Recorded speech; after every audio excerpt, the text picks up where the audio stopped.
check it out. Another experiment.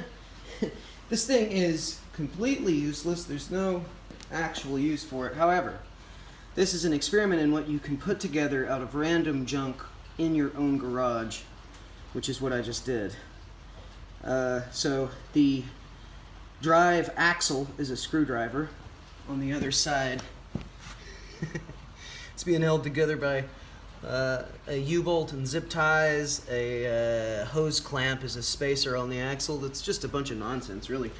The frame is being held together by zip ties, as you can see. Pretty much more nonsense. It's all weak and rickety and completely pointless. Just made this thing for fun. So I took that battery out of an emergency unit that had a compressor and some lights and an inverter on it. Anyway, it was just a spare battery that I pulled out of something else and hooked up here. The wheels, hardware store wheels for garden carts, whatever. This axle is a percussion stick.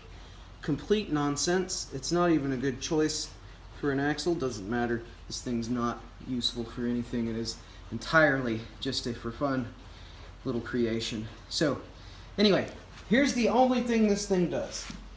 It just moves in two directions. You can flip it both this way.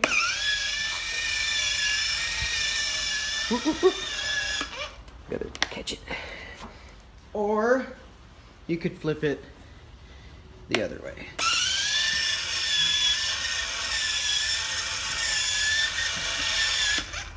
Not much to it. But once again, this is random stuff that I've just had sitting around in the garage, and I just wired up today just for fun, just to see what kind of things you really can create out of random stuff in the garage. Anyway, that's all.